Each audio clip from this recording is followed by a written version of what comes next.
The final act in a decades-old conflict or the start of a new chapter of hardship and strife? Ethnic Armenians fleeing by the thousands after last week's lightning-fast capture of that enclave.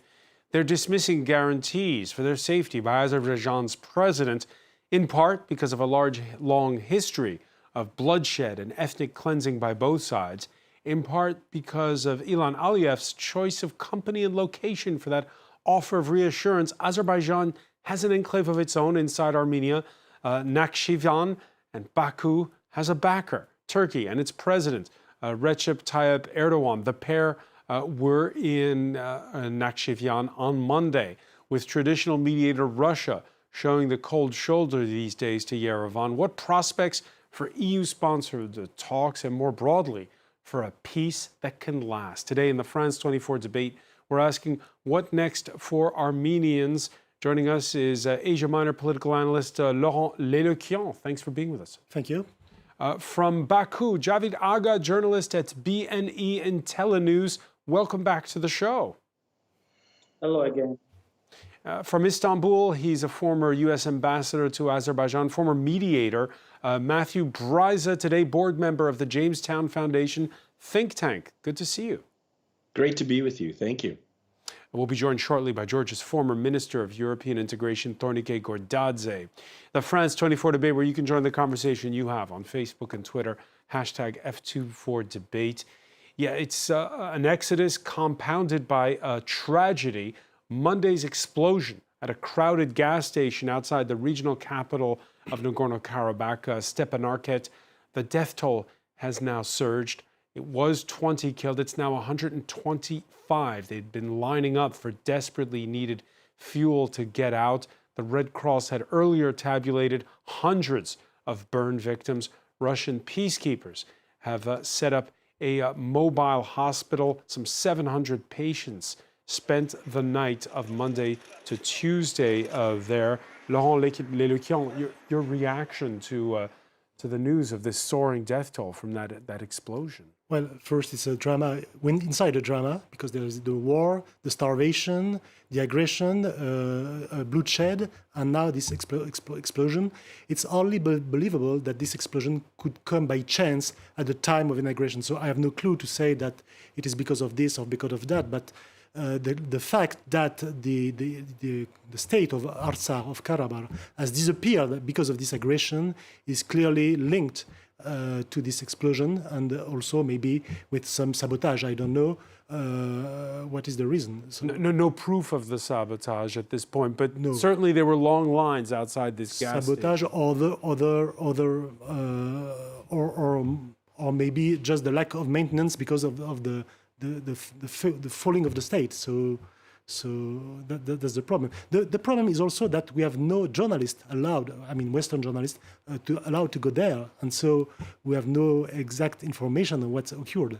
Right. There are a few newswire journalists who are in Stepanakert, but not many.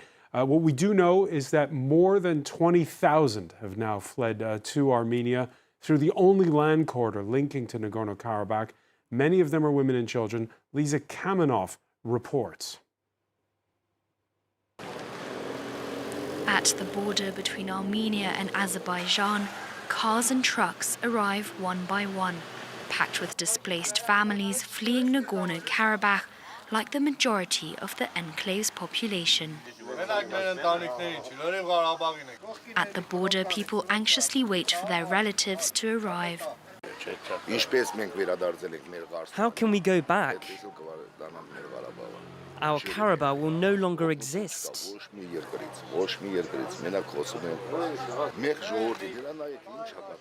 There is no help from any country. No country speaks for us.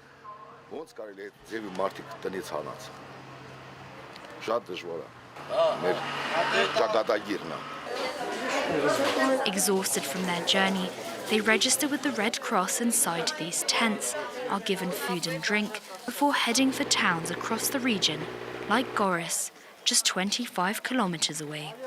This mountain town has welcomed thousands of refugees. The local theatre is being used as a temporary shelter. But Goris is only a transit point, Many are lost, not knowing where to go next, still in shock and grieving over what they've left behind. We took our children and left our homes to come here, to find refuge, a new home. Our nation has been sold by a government that does not know what it's doing. The Armenian government says it's prepared to take in 40,000 displaced families. Charity groups are working round the clock to help meet this target.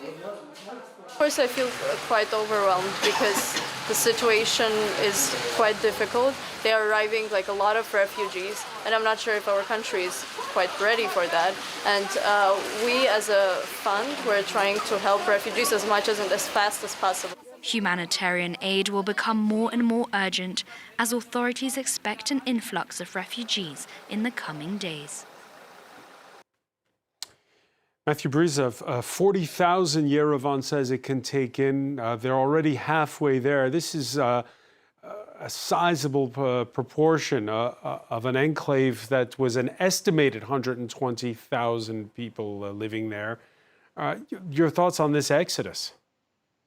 Yeah, first of all, the deepest condolences for those poor people and their families who were victimized by that explosion. And, anytime populations are leaving where their homes are, I mean, there are few things in life that are more traumatic than that. Yeah, the absorptive capacity of the government in Yerevan is indeed a question, as we were hearing just now on that report. Yeah. Based on, I've been working on this conflict for 21 years, either at the White House or the State Department or now with think tanks. I can say throughout that period, there's been, of course, incredibly bad blood in two wars. The Azerbaijani side, though, has always said their goal is to come up somehow with a situation where the Armenian population will feel safe living in their homes. And the Azerbaijani population that was evicted, 800,000, by the way, Azerbaijanis between 1992 and 1994 are displaced persons in Azerbaijan, that those people can come back.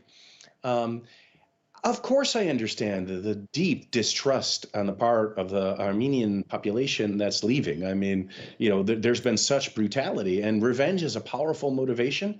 And they're worried that the Azerbaijani side will seek revenge. But I guess what gives me hope is at least the rhetoric coming out of Azerbaijan, which is that our goal, again, is to integrate the ethnic Armenian population that remains into Azerbaijan with full rights of all Azerbaijani citizens. Azerbaijan has resumed full shipments of humanitarian aid, but Azerbaijan is going to have to prove itself. It's going to have to, as we say in colloquial American English, not just talk the talk, but also walk the walk.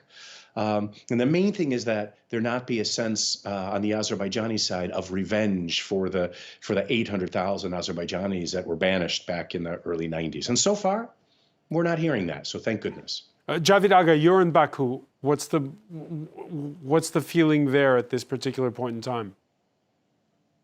Right now, people are not in celebratory mood yet because government is yet to announce the military casualties. So it's like there's somehow a mourning period.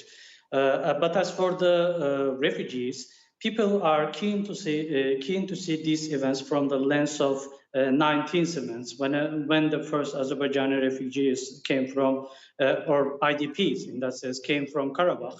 And according to my interviews with people, they are sincerely feeling that Azerbaijan is being more humane than Armenians have been to them since in the 90s.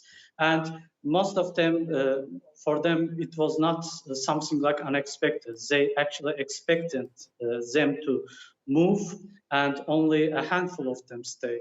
Because in normal, random people's eyes, they do not believe themselves that they are going to live with Armenians, and even Armenians would like to live with them. So there's a difference between government's takes and random on the street people's take. Laurent Léquin, as we're speaking, that exodus continues. The Armenian government estimates now at 28,000 the number of refugees who've crossed over. And you just heard from our other panelists how you can't erase history and the feeling of bad blood that's been going on for decades, since before even the fall of the Soviet Union.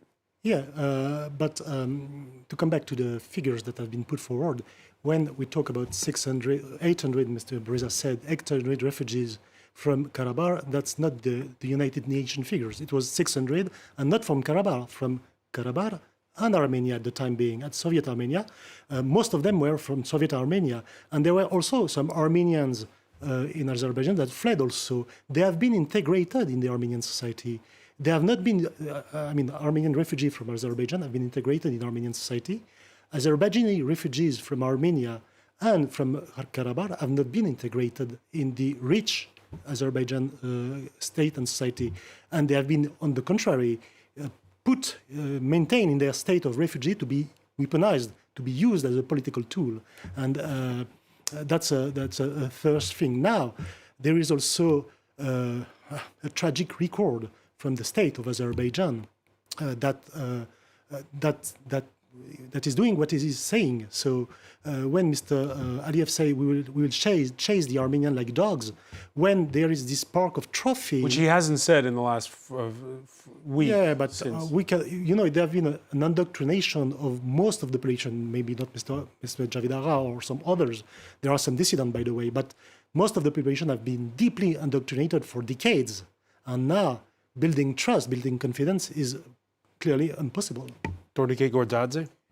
Yeah, and confidence is difficult because the hatred was cultivated for decades. There was no such a thing as a policy of reconciliation from both sides, and there were ethnic cleansings from both sides. It was mentioned the Azeris left Armenia, not only Armenia, by the way, but also the occupied districts by Armenia around Karabakh, 7 occupied districts where the most of Azerbaijani refugees were. Also, of course, 500 or something Armenians left Azerbaijan, the Armenians who lived outside Karabakh in different parts of Azerbaijan. So this is a tragic history of this region for the last few decades, and there was not a single attempt from the governments of both sides to make reconciliation. Now, not even since the war of 2020, when you had those sit-downs between the two leaders? Not really. These negotiations, they were meetings at the top level between the political leaderships of the two countries. With the EU mediation, we saw them in Brussels several times, in Prague, etc. But there's also always in these discussions this part of people-to-people contact, but it comes later. It's always once the conflict is settled, then this kind of things start, and that's why now Azerbaijan considers that they won, and it's not in their interest, at least in the ears of in the eyes of the international community, to show that they are pursuing an ethnic cleansing. That's why their rhetorics are much calmer than what was done before in the 90s or in the years 2000, before they took their revenge. So now it's in their interest to show that Azerbaijan is ready to have the citizens, to recognize them as Azerbaijani citizens, to grant them some cultural rights, but not a political status. That is the difference between today's situation and the situation in the 90s, and all the peace plans that were discussed, and where Matt was one of the participants of this process. Yeah, and Azerbaijan's president again insisting Baku will respect the rights of the Armenian minority, all the while sending a message by hosting his Turkish counterpart Monday.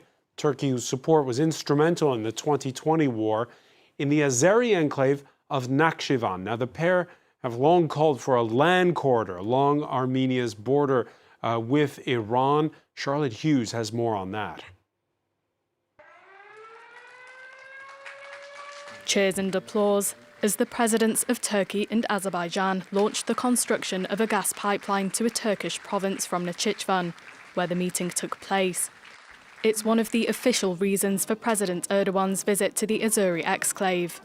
But according to Turkish media, the two presidents were also set to discuss the opening up to Azerbaijanis of Armenia's Zangezur corridor. It's a project which was mentioned by Recep Erdogan last week at the UN General Assembly. We expect Armenia to fulfill its promises. especially the opening of the Zangezur corridor. As everyone now accepts, Karabakh is Azerbaijani territory, so no other status can be dictated. Our primary goal should be for everyone, including Armenians, to live peacefully side by side on Azerbaijani lands. The Zangezur corridor is located in Armenia, along the border with Iran. Annexing it would enable Azerbaijan to create territorial continuity all the way to Turkey, via Nakhchivan, which has been tied to Azerbaijan since the 1920s but does not share a border with the country. Armenia has previously rejected such a land corridor, fearing that without Armenian checkpoints, it would undermine its sovereignty. The meeting comes days after Azerbaijani forces seized control of the breakaway region of Nagorno-Karabakh, which is mainly populated by ethnic Armenians. At the meeting, the Azeri president vowed to preserve the rights of ethnic Armenians living in the region. The people living in the Karabakh region are Azerbaijan citizens, regardless of their nationality. Their safety, security, well-being will be ensured by the state of Azerbaijan. But a growing number of ethnic Armenians are fleeing Nagorno-Karabakh, as the Armenian government made preparations for thousands of refugees. Matthew Bryza, you talked about talking the talk and walking the walk. Again, having that meeting on Monday in that enclave, what message does that send if you're trying to build confidence? Well, it's important to listen to what was said at that meeting. So President Erdogan did not make any statements about the Zangezur corridor becoming sovereign territory of Azerbaijan. What he said was Azerbaijan is holding out the hand of peace, and we hope Armenia will accept it. Okay, that sounds like rhetoric. You heard a very harsh statement by Erdogan also in the clip just now. You know, he's not known for his subtlety, to say the least, I say as a resident of Turkey. But we need to focus on what the heck is the Zangezur corridor. So going back to the ceasefire statement, which really is an agreement, that ended the Second Karabakh War, the Prime Minister of Armenia, the President of Azerbaijan, and the President of Russia all agreed that there would be a new transportation link between Azerbaijan, the main part of Azerbaijan, and then Nakhchivan, this exclave of Azerbaijan. That is agreed. But Azerbaijan or Armenia has not proceeded in the ensuing years in allowing it to be developed. Now, it would be managed by Russian forces, Russian peacekeepers, not by Azerbaijan and not by Armenia, but there's no talk about that territory in the corridor becoming annexed by Azerbaijan. So that is disinformation, and that's not true. The last point is that Nakhchivan is a very special region for two reasons. One, it's the homeland of Ilham Aliyev's family. And number two, your beautiful map that's up now, it is the one spot where Azerbaijan, Turkey, and Armenia come together. So it's possible, and what's been under discussion is developing an organized industrial zone on the territory of all three countries that would provide investment and jobs and economic stimulus for this relatively remote and impoverished region of all three countries. So rather than seeming like an aggressive choice of a meeting, it actually should be seen as a statement that it's time to reintegrate Armenia into the regional economy, which means restoring the transportation links between Armenia and Azerbaijan on one side and Armenia and Turkey on the other side. Laurent Lelekian, you reassured? Absolutely not. When Mr. Aliyev said that Armenians in Azerbaijan will have equal rights to other citizens, he just said that they will have no rights because this is a dictatorship.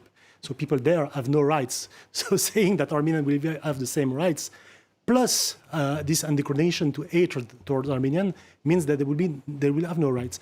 Now, to come back to Nakhchivan, this meeting with Mr. Erdogan is not by chance there. In Nakhchivan, at the beginning of the 20th century, was 80% Armenian, 80%. Now there is no more one Armenian. So we have an example of what will occur in Karabakh. It was the objective to eradicate the population as it has been done by Soviet Azerbaijan and then by independent Azerbaijan in Nakhchivan. Even the churches, even the graveyard have been, Armenian churches and graveyard have been eradicated from this territory. The true reason between that, and I agree with Mr. Bryza on this, is money and business and pipelines. and also control. Now, the point is, from a political standpoint, we have now a battle between the West, globally speaking, and Russia to take the control of this so-called corridor. And now, I would like to add a last point, if you allow me. What is fantastic about, in which has been said by Mr. Breza, is that there have been a ceasefire agreement in 2020.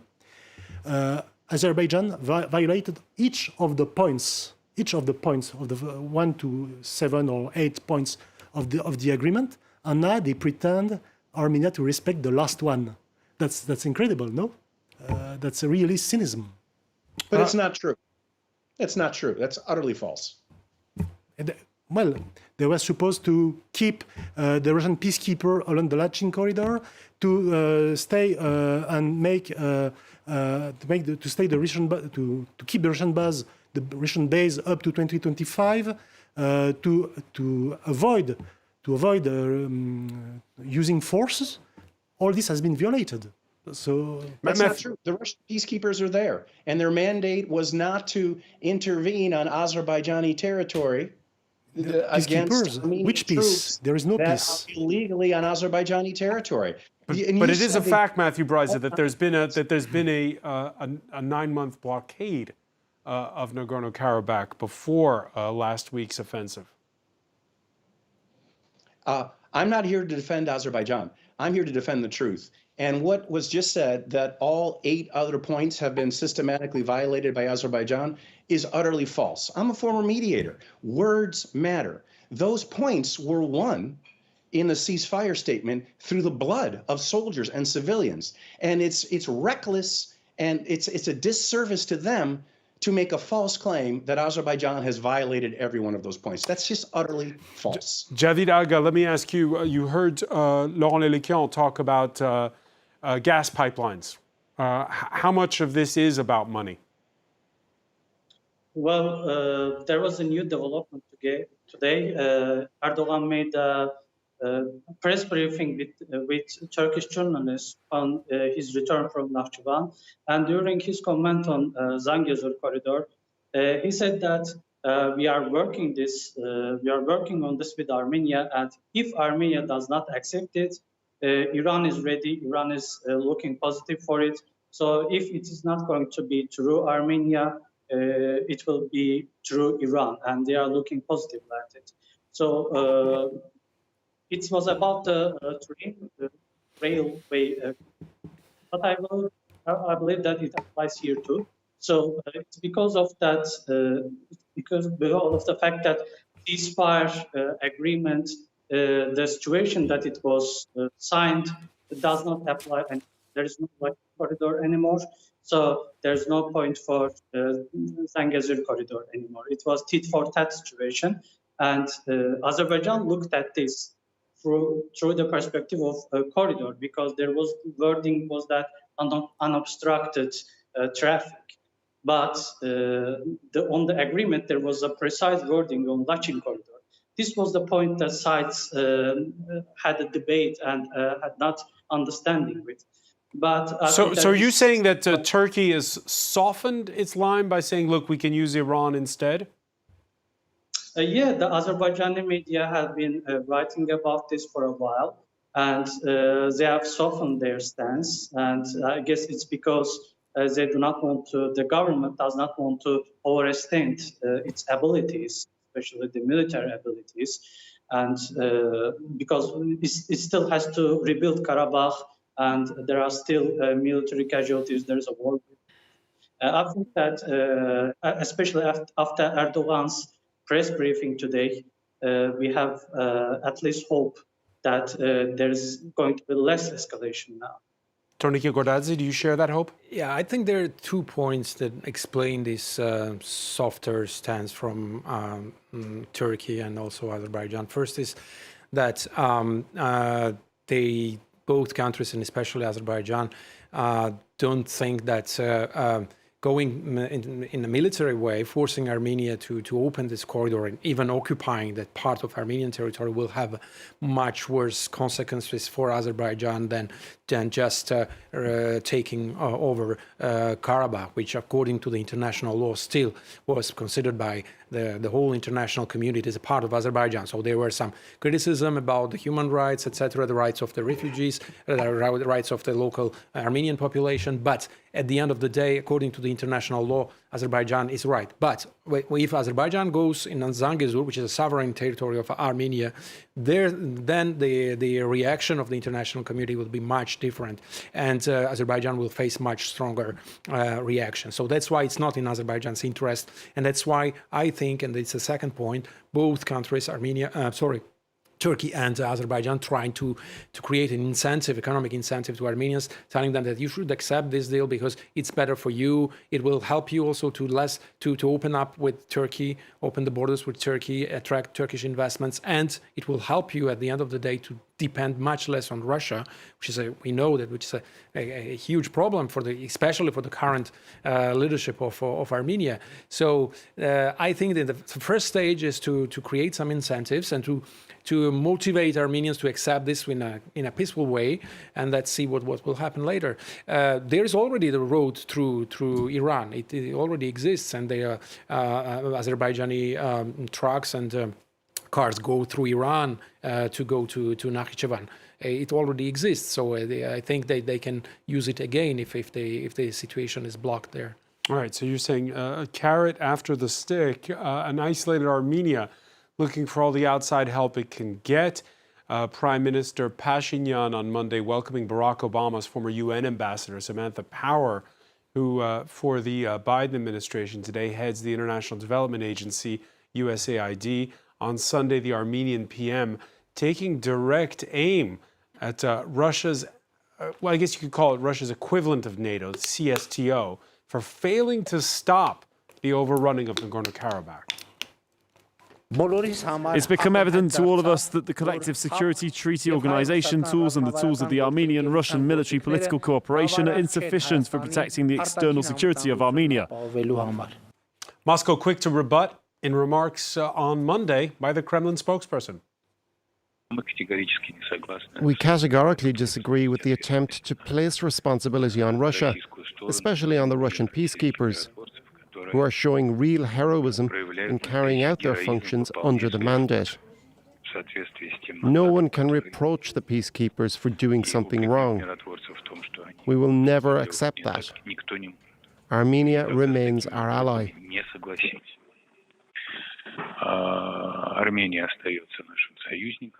Laurent Lelucan, did Nicole Pashinyan choose the right words in singling out Russia? We've seen a few back and forths in the last week. Before addressing this point, I would like to come back. I don't think that performing an ethnic cleansing could be by no way compliant to international law. International law is here to protect people, and territorial integrity is supposed to be here to protect the right for self-determination and not to allow a government to murder a nation.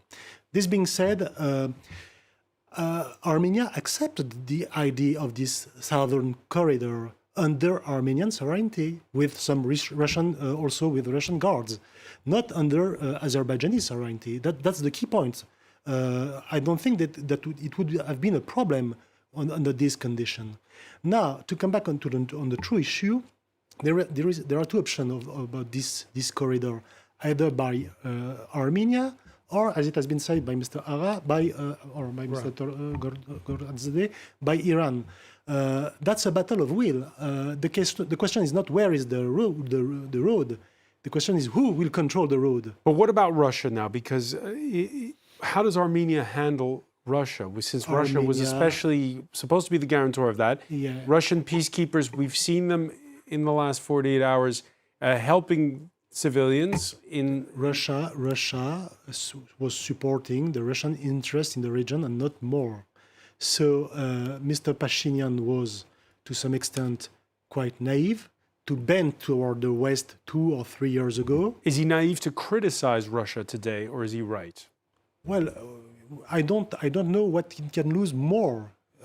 Armenia is in the hand of Russia. The question is, in which end is Azerbaijan today? The battle of will is today in Azerbaijan. There are two powers, Turkey and Russia, which are disputing the influence on Azerbaijan. And Azerbaijan is very cleverly making a kind of belly dance between the West and Russia. yes, to get both their support. Javid Aga, you were with us 1 week ago. You look now at the way the chips are falling. How's that balance of power that you just heard Laurent describe settling between, again, players such as Turkey and Russia? Russia has been in the region for a long time, and it's recently it has been.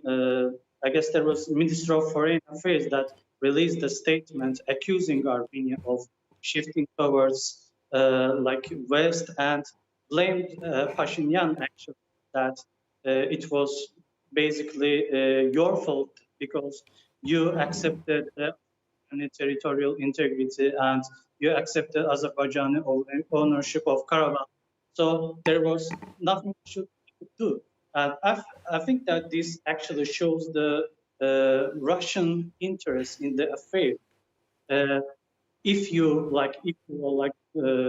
were for us, if you were gunning for us, if you subjected yourself for us, we could have actually helped you in that matter. We could have actually maintained our presence in the matter because there was a wording that Pashinyan, instead of letting this status of Karabakh to be determined by future generations, he just accepted it as part of Azerbaijan. It was some sort of a signal to Pashinyan and his opposition that we are still the great power here. We are still can overturn this somehow, and but also shows their intentions that they were expecting to stay in the region with the cost of like Azerbaijani and Armenian lives for a long time. Well, let me bring in Tornike Gordadze on this. Did Russia fail in its obligations following the 2020 war, or was it really all lost for Armenia back then? Look, Russian peacekeepers are, whenever they are to keep Russia's interests. They were in Georgia in the 90s, and Georgians were calling them not peacekeepers, but PIEC keepers, peacekeepers. They were keeping pieces of the empire. That was their main goal, and that's why they turned basically the same people who were keeping peace were participating in war against Georgia. So there are no illusions about the Russian peace forces. I think that the people are quite unfair, those who are criticizing Pashinyan, saying that he was naive and he trusted the Russians. He had no other option in 2020. And the errors and the mistakes were made much before Pashinyan. For 25 years, almost all Armenian governments trusted blindly Russia, considering Russia as the unique guarantor of their independence, of also kind of independence. But even Karabakh. today, these are former Soviet states. Russia's the one that knows how to deal with both of these. Yeah, because they have the most experience, and also they were here for centuries, and they also playing on the weaknesses of the others. But now I think that Armenia was the main power base of Russia in the South Caucasus is shifting in understanding that it was a mistake to bet on Russia. There were several attempts in the 90s by the former president of Armenia, Levon Ter-Petrosyan. Few others also tried to a little bit to diversify their foreign policy, and each time Russia came and they were once it was a coup d'etat in Armenia where the Levon Ter-Petrosyan was overthrown, and when the previous president of Armenia, Serge Sarkisyan, tried to sign an association agreement with the European Union, he was forced to abandon the association agreement that was already ready and negotiated by the EU and Armenia, and he was forced to sign the agreement with Russia on Eurasian Union. So I think the Pashinyan came too late. I mean, he had no other leverages on foreign policy. Armenia had no geopolitical options. And how about now? I'll put it to Matthew Bryza, because you have this Tuesday in Brussels, you had a second round of talks direct talks between envoys from both Armenia and Azerbaijan. Listening to Tornike Gordadze, what can the EU do in the face of players that are much closer to the South Caucasus? I think what the EU can do is what it has been doing under the leadership of European Council President Charles Michel. It's to provide an umbrella to enable, I have to say, the very courageous Nikol Pashinyan and Ilham Aliyev to do what they clearly want to do. They clearly want to reach a peace treaty and then demarcate the Azerbaijan-Armenia border. Azerbaijan is now the status quo power. It's gotten what it wants. It doesn't want more conflict.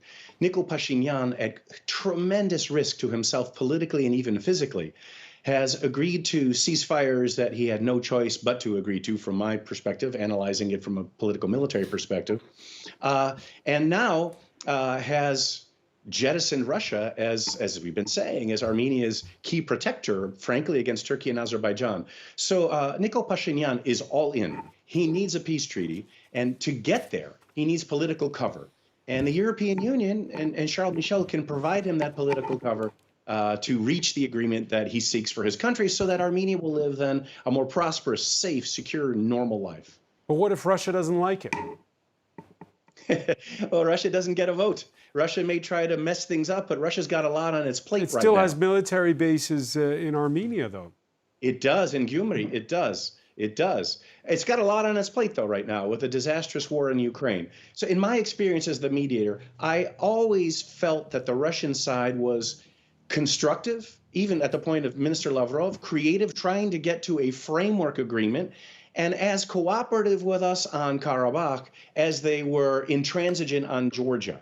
But I always thought that in the back of Putin's mind was the notion that, okay, let's get to a framework agreement and we'll get international diplomatic credit for that. But I can always then pull the rug out, as you're suggesting, from the process when it becomes time for a peace treaty. But I believe that the momentum now is too strong.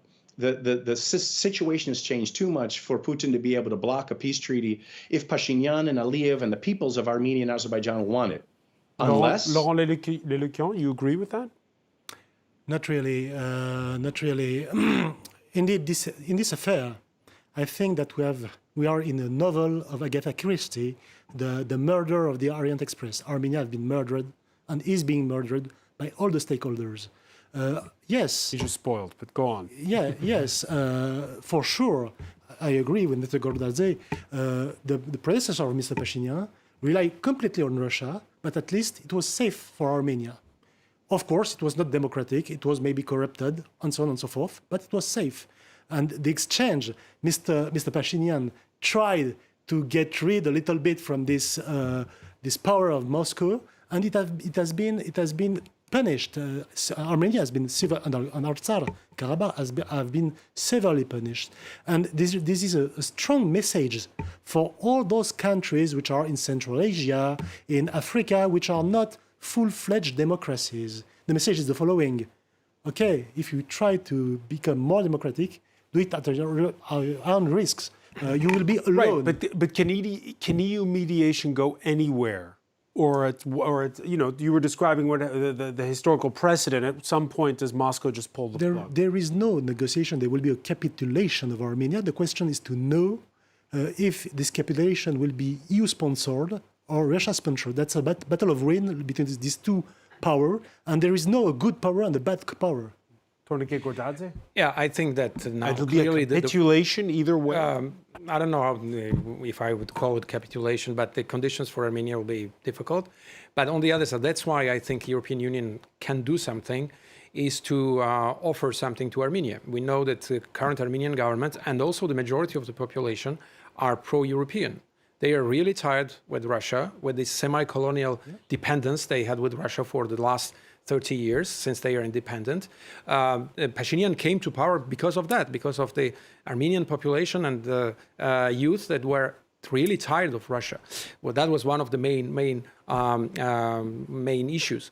The European Union now can offer to Armenia a kind of perspective, European perspective. I'm not saying membership tomorrow or starting negotiations or offering Armenia a European future, which will help a lot Pashinyan internally with his own population, saying that, okay, now we are now moving to Europe. And what happens to those Russian bases? And Yes, it will be very difficult. It will depend very much on what will happen in Ukraine also. Yeah. Of course, the Russians, they would not like to evacuate their bases, their bases tomorrow.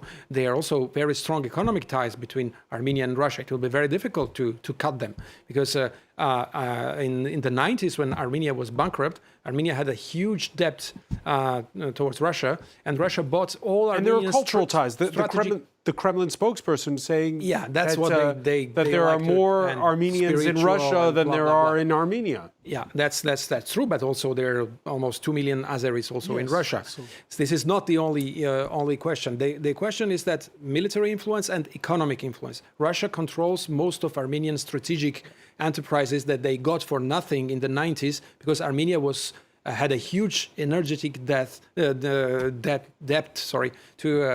towards Russia, and that's how it worked. And it will take years probably to Armenia to change this, and that's why it's in European Union's interest, in the interest of Turkey and all other players in the region to open up to Armenia and to help them to leave this isolation. As we speak, Javid Aga, the U.S. State Department is putting out a statement that Secretary of State Antony Blinken has told Azerbaijan's president that Nagorno-Karabakh civilians must be protected.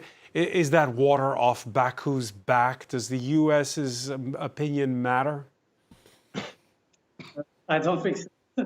Aliyev, when he gave this call to speech for the nation, he actually mentioned talking with Blinken, and he said that Blinken asked him, what should Armenians do? What should Armenians do in order to stop these military operations? And if he had to believe to Aliyev, it was Blinken who actually managed to Karabakh Armenians to surrender. And for the many observers in Azerbaijan, they do not really understand that Karabakh Armenian leadership, that how come they did not see this operation coming? Did they really think that they are not going to be crushed, bombarded? It was solved in 24 hours. And I see many calls for sanctions on Azerbaijan. Aliyev and Azerbaijani government has not shown any worrying about U.S. sanctions or U.S. intervention in the area. They do not have these problems. They do not worry about that. Laurent Lelekian, just one last question to Laurent Lelekian because we're out of time. The European Union, as you heard Tornike say, that could offer a way to a little bit soften that isolation of Armenia. You agree? Too far, too late. It will never occur. Never occur. Never. Even for Georgia, it did not occur. So it will not occur for Armenia.